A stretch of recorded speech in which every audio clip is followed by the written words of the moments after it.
So we are looking at past papers, guys. By now, you should be a pro at grade 8 papers because by the time you get to grade 9, like this stuff is expected to be common knowledge, general knowledge, quick sticks, fast maths type of stuff. So we're gonna go through this paper. We'll see how far we get. I don't know if we're gonna finish the whole thing today. We probably won't, but we will continue with it on Thursday. And if we don't finish, we'll continue with it next week Tuesday, or we'll start a new paper next week Tuesday. And then don't forget the following week is going to be our class party. So that's that. We're now over here on question 1. If you guys want to ask. If you guys want to answer, please do that. We are first answering true and false questions. So hopefully it's not going to take us too long. True or false? We're looking at 1.1 for now first, and I'm actually going to zoom in even more just so that we don't look at question 2 in the meantime. There we go. So we have true or false questions. True or false, you guys? The first 3 multiples of 20 are 20, 40, and 60. True, true, true, true. Now, I want to ask you guys, can you guys tell me what is a multiple? I have no idea what is a multiple.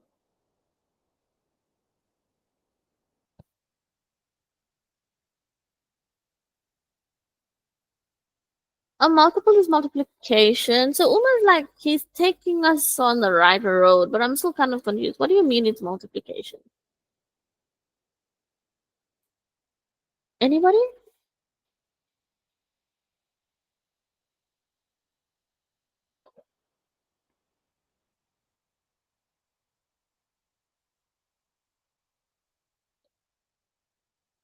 One times 20. Kaylee, okay. Multiplication of the number, timetables, number that can go into a number without a remainder. That's a factor. Read, so be careful. Closely related, but not a multiple. It's a number that can be multiplied. Okay. You guys are there. So 100% a multiple, it's just the number itself being multiplied. So multiplication 100%. So 20 times 1 is 20, times 2 is 40, times 3 is 60. Good. So super important that you guys know the difference between multiples and factors. Our next question is saying that the root of 64 plus 36 is, what does the sign mean? Is this a less than sign or is this a greater than sign? Can you guys tell me? Okay, I see the true facts. um, it's a greater than sign, Shady. That's good. Remember that my less than sign is always going to look like a weird looking L. Okay, so this is a greater than sign. So is it true that 60, the root of 64 plus 36 is greater than the cube root of 27? That's okay. Wow.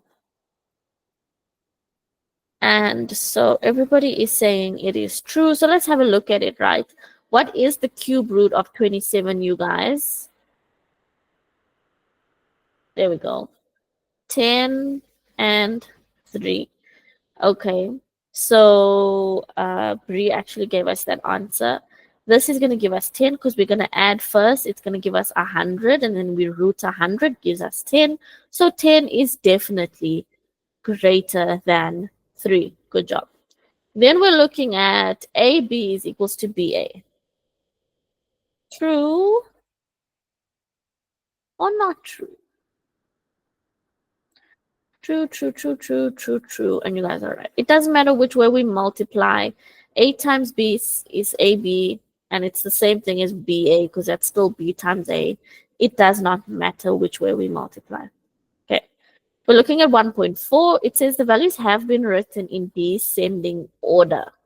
So I want you guys to tell me first, what is descending order? Is it from smallest to biggest, or is it from biggest to smallest?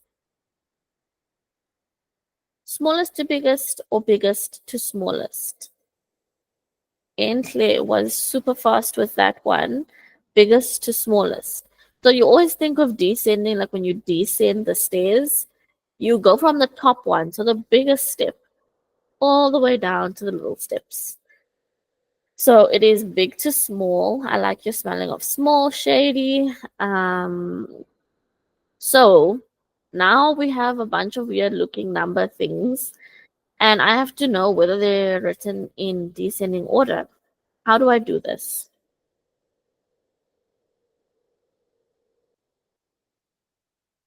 And all stairs the same size? Yes, they are. I was hoping nobody would actually bring that up. But in my mind, right? In my mind, the steps are like this. Like this is the first big step, right? And the second step is like this, right? And the third step is like this.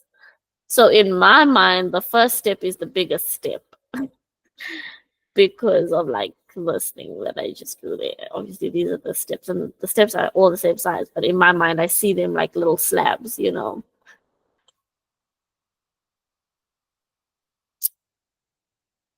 Anybody want to tell me how I do this question 1.4? Are we stuck? Are we unsure? Do we not know how to explain? What is it? You guys are the pros now. You guys are supposed to be teaching me. False. So Uma is saying it's false. Uma, how did you come to that conclusion that it's false?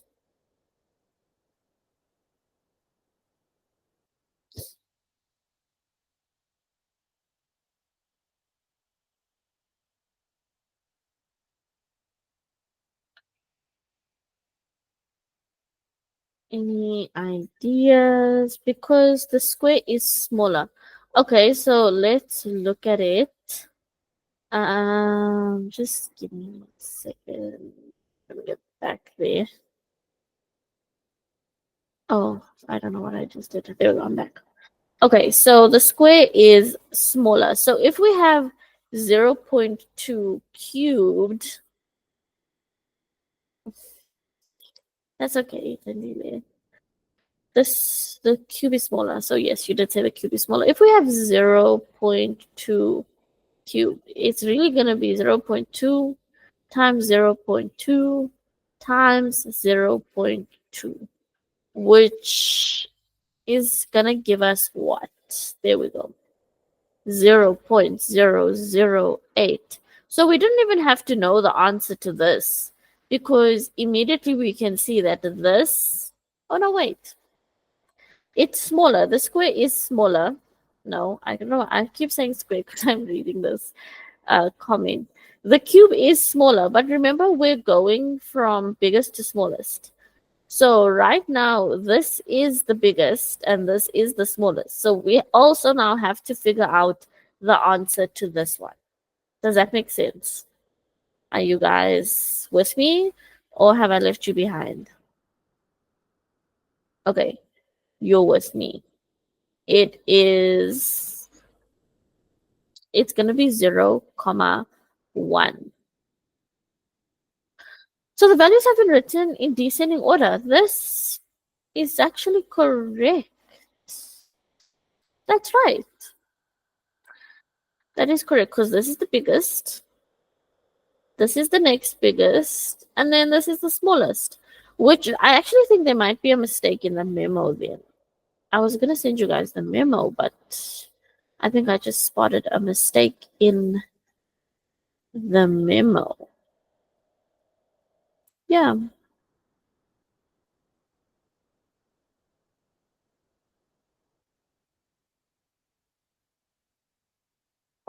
Uh, I'm just like trying to think carefully about this because I don't want to say it's a mistake when it's not a mistake. Descending order, biggest to smallest. Yeah, yeah, it is.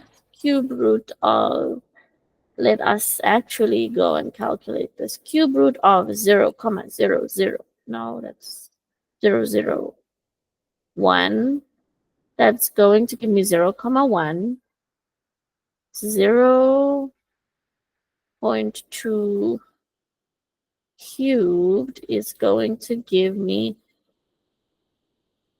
it's going to give me 0,008. Yeah, that's okay.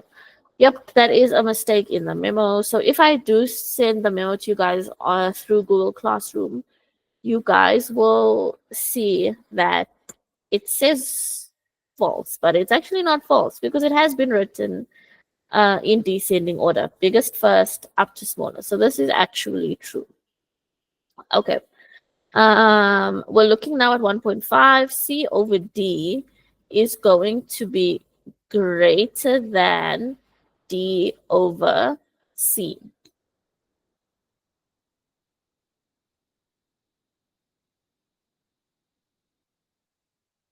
And look at what I'm saying. Guys, I'm so sorry. My brain is like actually not here today. This is less than. This is clearly a less than sign. C over D is going to be less than D over C. Bree is like asking false. Anybody else want to weigh in? True. Shady saying true. Guys, you're supposed to be the pros.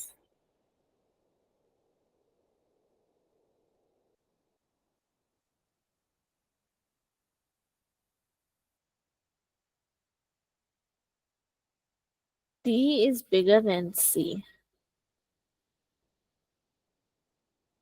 We don't have the exact numbers. That's true.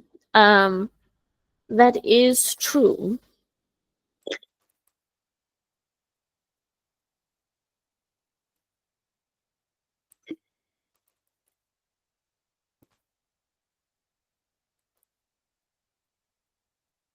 Okay, so we are going to say this is false. It's actually kind of closely related to what Bree said. We don't have actual numbers, so it's gonna be wrong of us to assume that this is true. Also, we could pick numbers, right? We could pick random numbers, but it still isn't gonna make sense because I could pick a small number for D. So I could say this is gonna be 10 over 3, and then we can make this 3 over 10, right? This is clearly not going to be less than. Okay.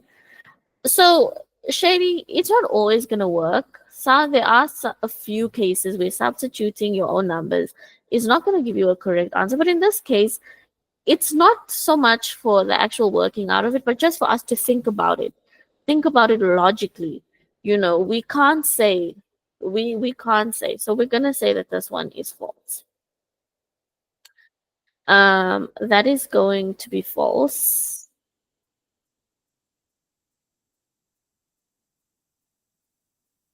Also, what I want you guys to see is that DC is a reciprocal. Okay. DC is a reciprocal. What is a reciprocal, you guys?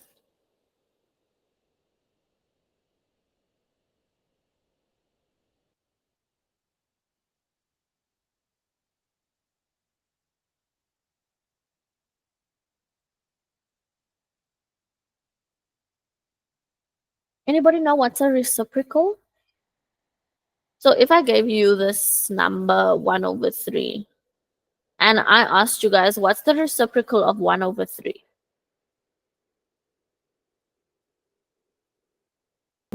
Oh, ma'am, it's basically like antonyms in maths.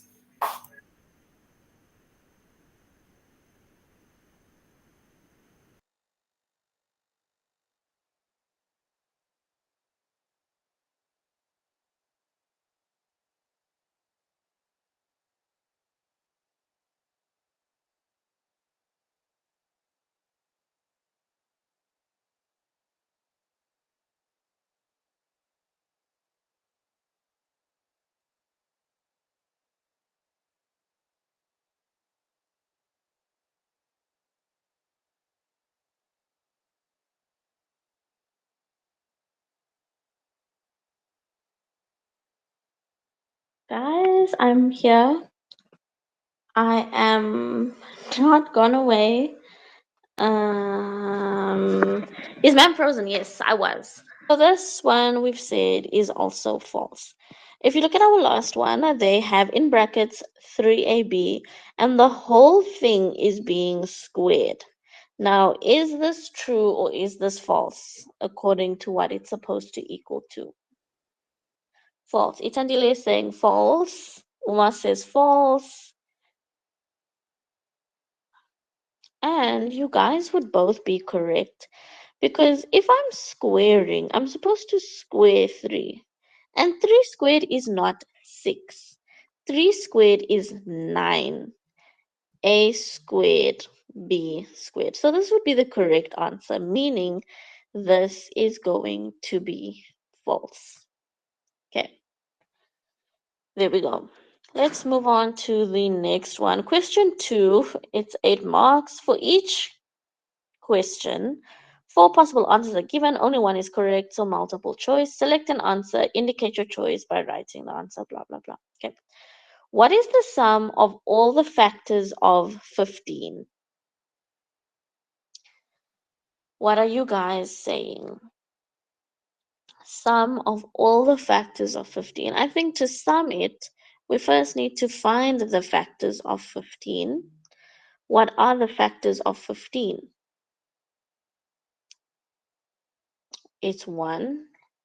1 goes into 15 15 times.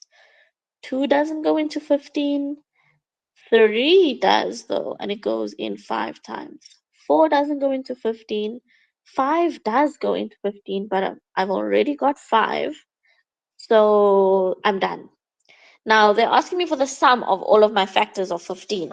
So it's going to be 1 plus 3 plus 5 plus 15. That is what they mean, Itandile. And what is my answer going to be? 24. There we go. The answer is 24. Okay. We're looking at 2.2. David spent about 26 Rand on lunch. What was the actual price most likely to be? So we said he spent about 26 Rand. What is the most likely amount that he spent? A. Shady is saying A. Itandile is saying B.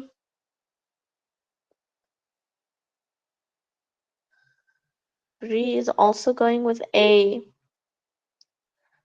Okay, there we go. The correct answer is, in fact, going to be A. This is because of all the numbers they've given us here, A is the closest to 26 Rand.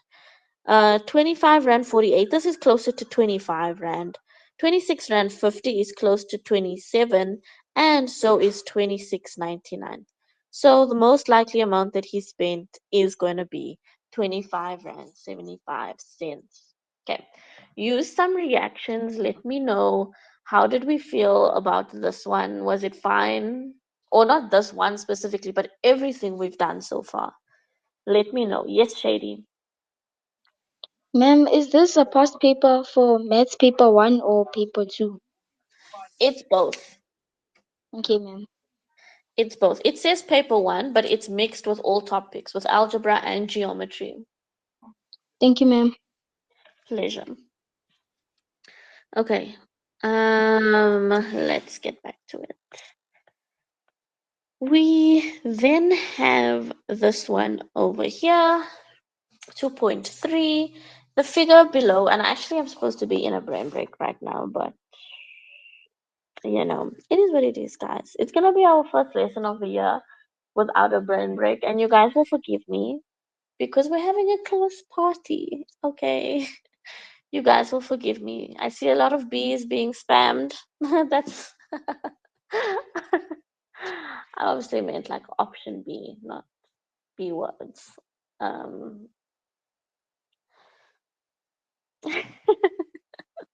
yeah, sorry, Brie. I just realized what that sounded like after I said it. So it says the figure below shows the net of a solid. What is the name of the solid? And of course, as we said, it is B. It is a triangular prism. If you were to fold this thing up, it would create a triangular prism. So if we're looking at 2.4, It says the grades were asked to name their favorite pizza topping. The pie chart represents their choices. The same number of pupils like vegetarian and chicken on their pizzas.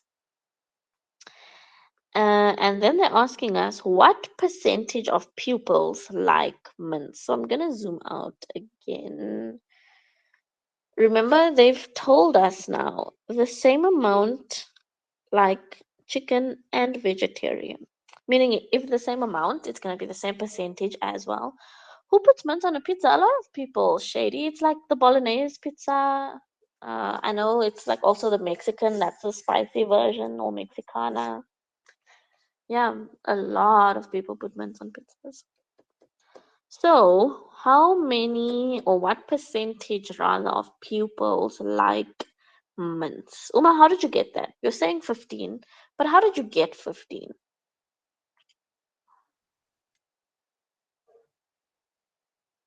Add all percentages. So all my percentages should add up to 100. So if I take 100 and minus 26 for vegetarian, minus 26 for chicken, and minus 33 for pepperoni, that should give me the percentage of people left over that are going to like mince. And if I look at what this is, 20, 20, that's 40, 70. So 70, 12, and 15, that's 85. Yes. So it was 100 minus 85. And then that would leave me with 15. So Uma is 100% correct that 15 is the percentage of students who like mince. Okay, so remember, guys, whenever you're doing percentages, your percentages must always add up to 100. Now we're looking at 2.5. Sipe makes 6 paper flowers in 2/3 of an hour. If she spent the same amount of time on each flower, how long does it take her to make one flower? What are we doing here? Does somebody want to help me?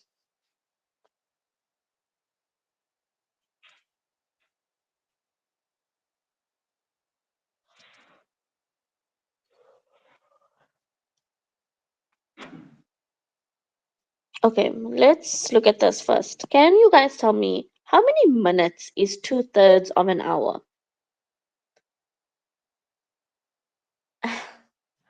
How many minutes is in 2/3 of an hour?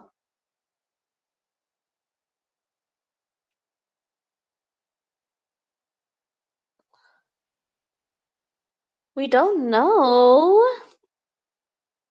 Okay, guys, if an hour is 60, think about it. If an hour is 60 minutes, we have to divide 60 by 3 to get what 1/3 is. What is 60 divided by 3? It's 20 minutes. So 20 minutes, Brie, is 1/3. So if 20 minutes is 1/3, how many minutes is 2/3?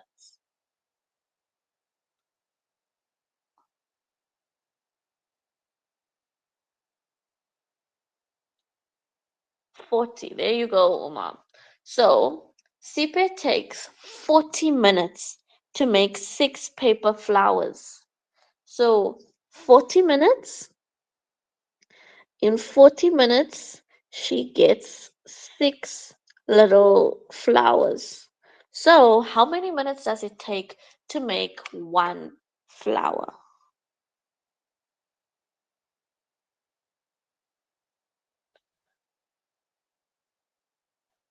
Oh, I'm actually I'm only seeing that the options now is actually all in fractions as well, but it's fine.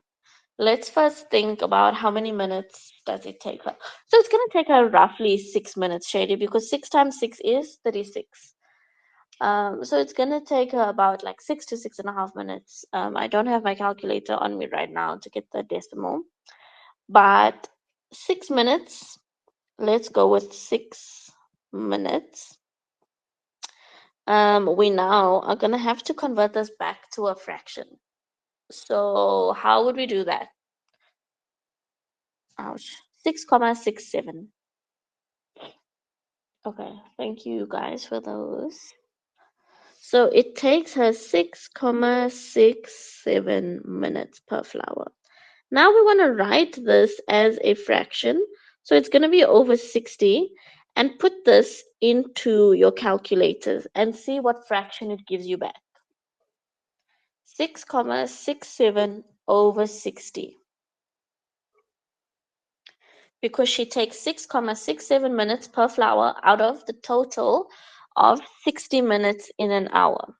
So put it in your calculator, literally just type it in your calculator, press equals to, and it should give you a simplified fraction. What is that fraction that you guys are getting?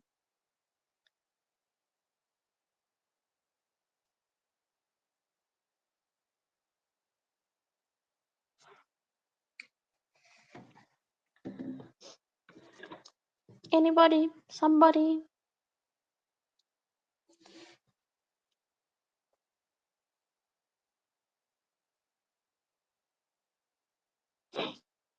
So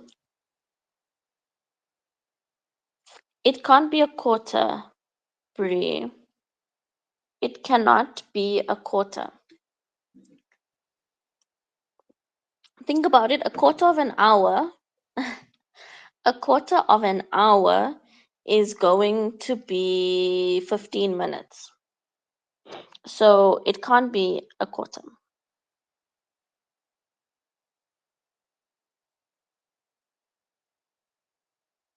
It is going to be 1 over 9.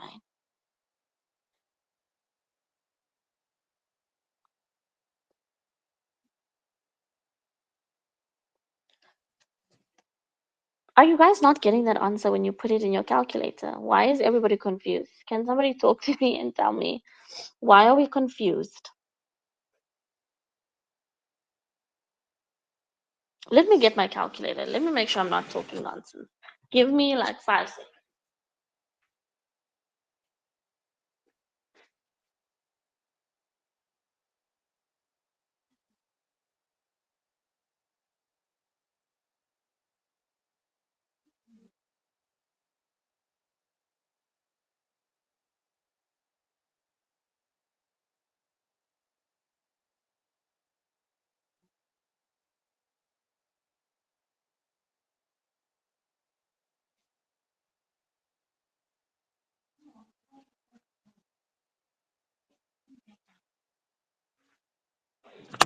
I did the calculation. I see you're getting 667 over 6,000. Okay.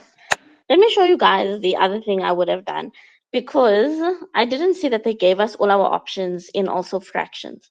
So what we would have done, right, is I thought the answers were going to be in minutes, but it's clearly not. So the other thing that you would have done is you would have said, well, she takes 2/3 of an hour to make 6. Meaning, if I divide 2/3 by 6, it should give me my answer. Now, if I'm dividing by 6, it's going to be 2 over 3 divided by 6 over 1. I don't know how to do division, so instead I tip and I times, and that is going to be 1 over 6. I can then say 2 times 1 is 2 over 18. Simplify that more, 1 over 9. Does that make more sense? I hope that makes more sense. Give me some reactions and let me know that this is better. This is making more sense to all of us.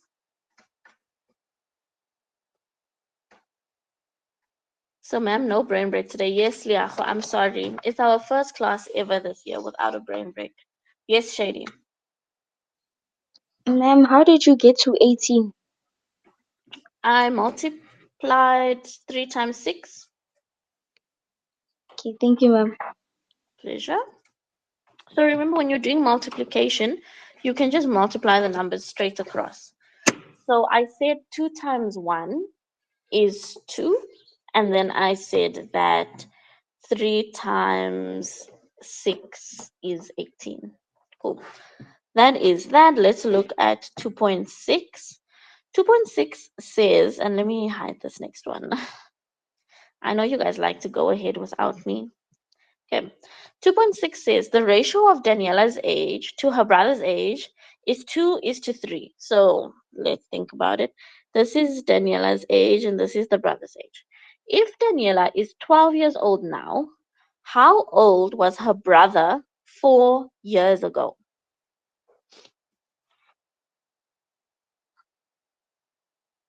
How are we gonna do this one? This one is kind of hard. What are we thinking?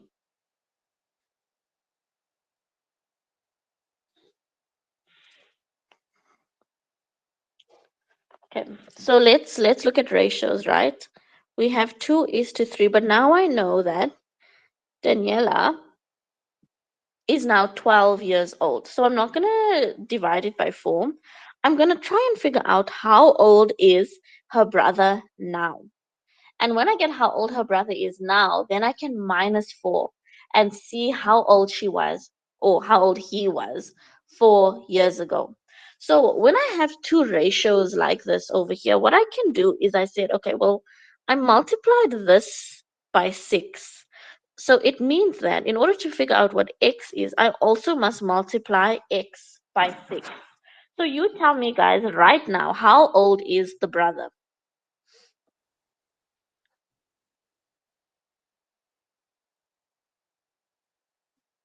Yes, Shady. He's 18. 100%. If Daniela is 12 now, her brother is 18 now. So, Shady, while you're here, how old was he 4 years ago? 14 years old. 14. Beautiful. Does this make sense to everybody? Use your reactions, guys. Okay, Unati is with me. Zach, are you with me? Yes. Entle, you with me? I hope I haven't left anybody behind. Okay, let's move on. We are going to look at the next one, 2.7. Which one of the following is the diameter? So we have a bunch of lines. We have AC, we have AO, we have OB, we have AB.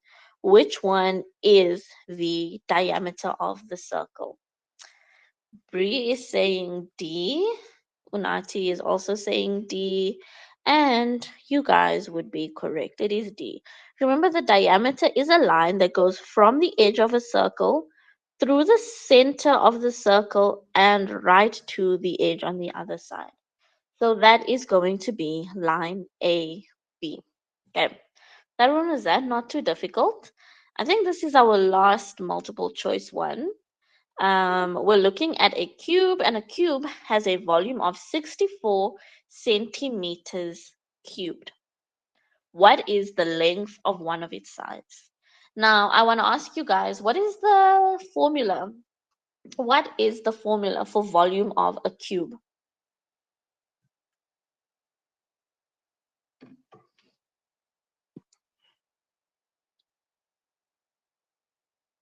So let's think about it. Volume is going to be equals to side times side times side, which means my volume is actually equals to side cube. Now they've told me the volume is 64, and that is equals to side cubed. We are going to cube root both sides, and you are going to get that the side is equals to 4. Okay. So we have a again. Okay. We are now done with our multiple choice questions. Use your reactions, guys. Let me know. Did we follow along with everything? There we go. Shady, Unati, Liaho. I can like call all of you by name right now because there's so few of us in here. There we go. Cool. Let us move on. So we have question 3, 7 marks. Hopefully we can finish this one before we go. So we have a bunch of cans. Okay. And we have A, B, and C over here. This is drawing A, drawing B, and drawing C. Now, 3.1 is asking us how many cans will there be in figure E and F? What are we thinking?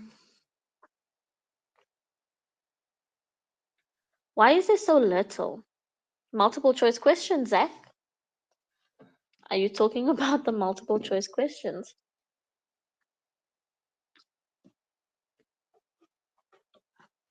Can we do a table? You could do a table, however you want to do it, Shady. What I'm thinking is I want to see how many cans are in the first one. There's one. How many cans is in the second one? Well, there's 1, 2, 3, 4, 5, 6. And in this next one, I know this is 6, plus 4 is 10, plus 5 is 15.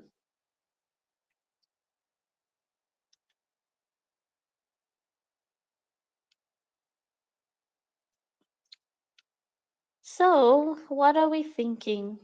No, the people here. Why is it so little? Oh, because everybody's done with exams, so nobody wants to come for maths lessons anymore.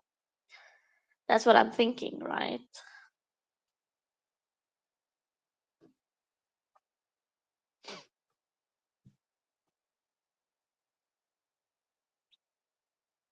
You're still on the first week? Oh my gosh, Zach, I'm sorry.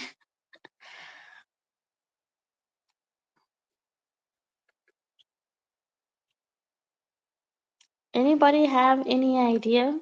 You guys don't even have to, you don't even have to figure out what, you don't even have to figure out like the pattern. All you have to do is think, okay, figure D would have an extra 1, 2, 3, 4, 5, 6, 7 cans. That's figure D. Then E would have another 9 cans. 1, 2, 3, 4, 5, 6, 7, 8, 9. Okay, so count how many cans there are here now. If there was 15, now we have 16, 17, 18, 19, 20, 21, 22, 23, 24, 25, 26, 27, 28, 29, 30, 31. So in figure E, there's going to be 31 cans. And now in F, if this row had 1, 2, 3, 4, 5, 6, 7, 8, 9, it means that the next row is going to have 10. So it means that, wait, am I right? 10? Yes, the next row is going to have 10. So figure F is going to have how many? If figure E has 31,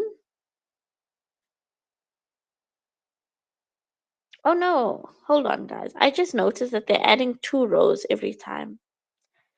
They've added 2 rows every time. So that's 2 rows, 2 rows that they've added. And then here they've added 2 rows. So what I've actually drawn here is going to be figure D. Do you see that? So this is not going to be E. If you're going to figure out figure E, you're going to add 10 and 11 to the 31. So it's going to be 31 cans over here plus 10 plus 11 because they're going to add 2 more rows. Does that make sense, you guys?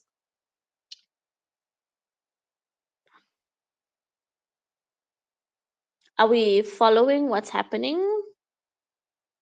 Okay, Liacho is with me, Shady as well. I hope I haven't lost you guys. I've actually just been making too many mistakes today. So this is going to be 52. Now, if I want to figure out what's going to be in F, I need to add 12 and 13 because they're going to add 2 more rows of cans.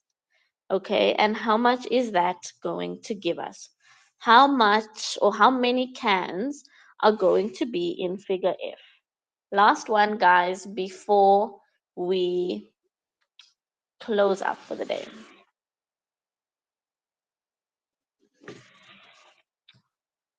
77. Let's check. 2 plus 2 is 4 plus 3 is 7. 77.